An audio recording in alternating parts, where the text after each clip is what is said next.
भाऊ काय आंदोलन केलं आज? वेगळ्या पद्धतीचं आंदोलन जे आहे ते आपल्या या ठिकाणी दिसतंय. विद्यार्थी वेशात जे तुम्ही येऊन या ठिकाणी आंदोलन केले, काय सांगाल? 25% RT अंतर्गत जे शाळा येतील, सोलापूर शहर असेल, जिल्हा असेल किंवा महाराष्ट्र राज्यात 25% म्हणजे त्या विद्यार्थ्यांना फी सुद्धा घेत नाहीत किंवा त्यांच्या शाळेचा खर्च जे काही वह्या पुस्तकं असेल ते खर्च शासन जमा करतं.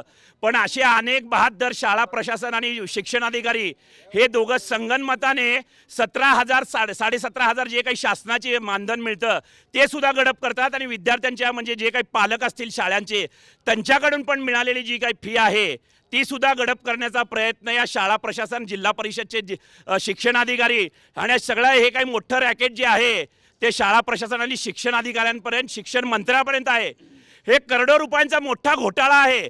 त्यासाठी वेळोवेळी पत्र देऊन सुद्धा यांना मी रिमाइंडर केलं असताना मी CO साहेबांना भेटलो, शिक्षण अधिकाऱ्यांना सुद्धा भेटलो, कुठल्याही पद्धतीची कारवाई करायला तयार नाहीत. त्यामुळं आज विद्यार्थ्यांच्या वेशात जे काही खाकी पॅन्ट असेल आणि व्हाईट शर्ट असेल, विद्यार्थ्यांचा वेश करून प्रहार जनशक्ती पक्ष शेतकरी संघटनेकडून हे मोठ्या प्रमाणात आंदोलन करणार येत आहे. 25% ज्या शाळे म्हणजे 25% कारवाई होत नाही या शाळांवर, 25% जे काही RT अंतर्गत जोपर्यंत कारवाई होत नाही तोपर्यंत आम्ही आंदोलन असंच चालू राहणार.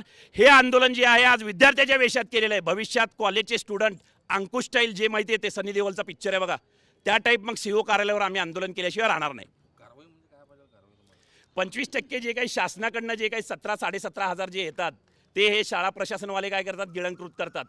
त्याच्यानंतर शाळेकडनं UDIS असेल किंवा विद्यार्थ्यांचे काही जे काही हे ऑनलाईन आहेत सगळे, आणि ह्यांनी आज तागायत आम्ही 4 मुद्द्यांवर चौकशी करा म्हटलं, आज तागायत एक सुद्धा फी यांनी ऑनलाईन घेतलेली नाही. मग ऑनलाईन जर फी नसेल, सगळं मोदी साहेब काय म्हणतात माहिती का, सध्या सगळा ऑनलाईनचा जमाना आहे, पण ऑनलाईन फी घेत नाहीत. याचा अर्थ काय समजायचा? याचा अर्थ ह्याच्यामध्ये महाभ्रष्टाचार झालेला आहे. शासनाचे पैसे खातात. या शाळांवर कारवाई करा, 420 अंतर्गत गुन्हा दाखल करा आणि विद्यार्थ्यांकडून जे काही पैसे घेतलेले आहेत त्या पैशाचा हिशोब द्या.